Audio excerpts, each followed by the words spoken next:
people here today is because we are in terms of peace building, voter education, and democratic participation as we move on, as we now face the very important decisions that will be made in Kogi, Bayelsa, and Imo in a couple of days.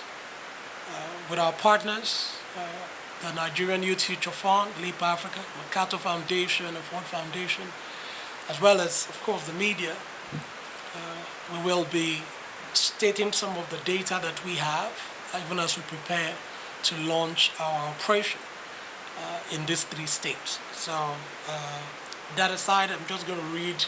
I'm going to read I'm going to read what has been prepared for me. Ladies and gentlemen, and esteemed members of the press, as we stand on the brink of the Kogi, Bayelsa, and Imo elections, palpable tension looms over these states, and it is with deep concern that we address the press today. As you all know, Ready to Lead Africa resolutely committed to being a catalyst for change. We refuse to remain passive to the recurring specter of electoral violence that haunts these regions, especially Kogi and Imo.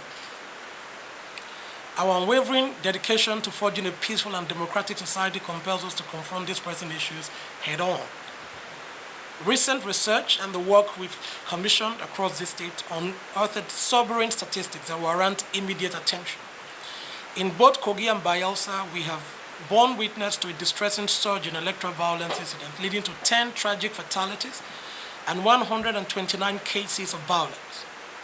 Kogi in particular has borne the brunt, with 66.21% rise in the cases of violence spreading like wildfire across 21 LGS. Equally troubling is Bayelsa, which recorded an alarming 66.7% surge in the case of violence, with Yenagoa, Ekaramo, and Sagbama emerging as the hardest hit areas. Imo State remarkably ranks even higher in volatility and election-related tension than Kogi and Bayelsa at this point, standing prominently among the top 10 most volatile states in Nigeria. Of course, it follows closely behind states like Lagos, Rivers, Akwa Ibom, and Cross River. These statistics are more than mere numbers. They are ominous warning signs that threaten to disrupt the forthcoming gubernatorial elections in this state. Ready to Lead Africa has taken proactive steps to address this burgeoning crisis. We're embarking on a crucial peace initiative and launching our Youth Against Electoral Violence Accord peace project in this state.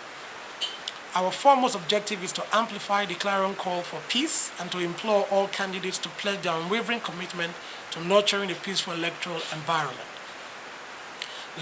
We wholeheartedly now call on all candidates to embrace this vital message of peace and to honor the invitations we have extended to them.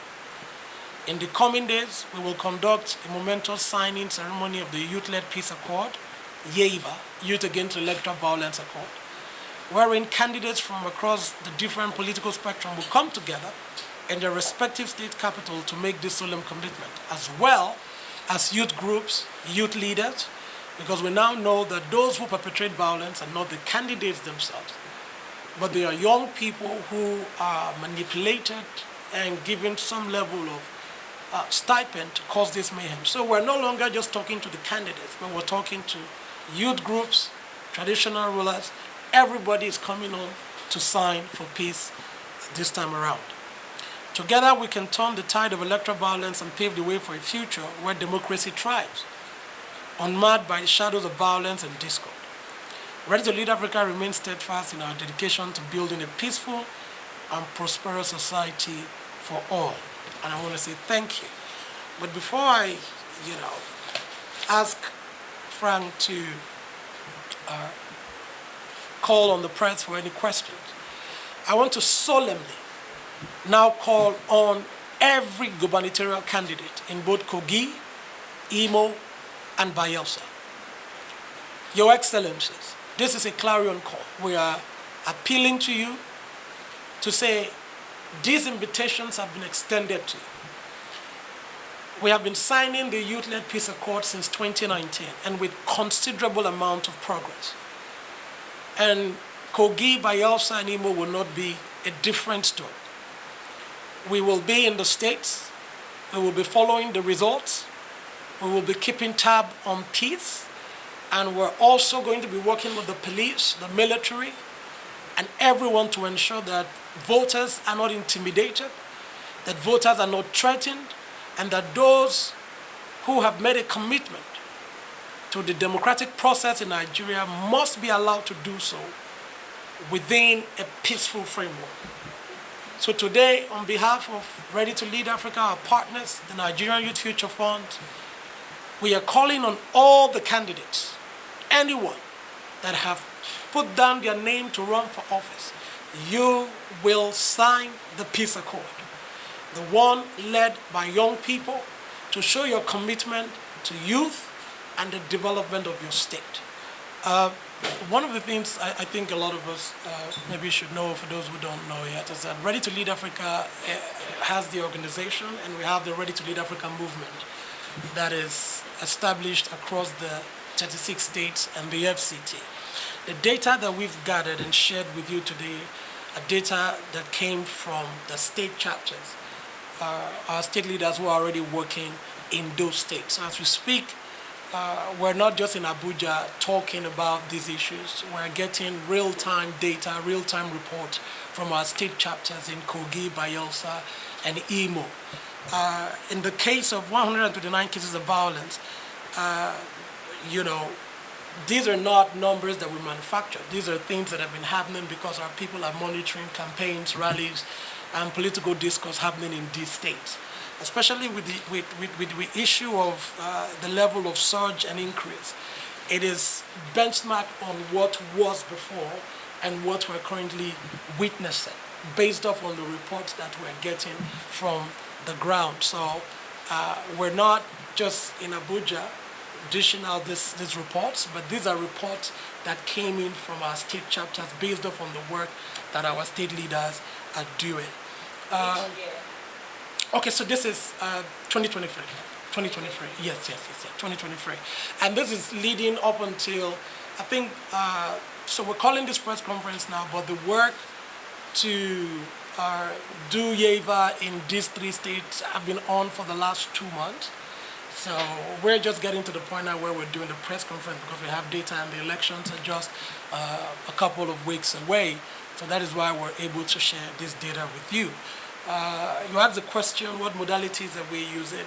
So part of what we've done is that we're engaging the campaign directorate of the candidates in each of these states. And over time, we've developed a reputation that candidates are beginning to take us serious. I mean, we started this in Lagos with only Sanwo-Olu and Jimi Agbaje signing the Youth-led Peace Accord.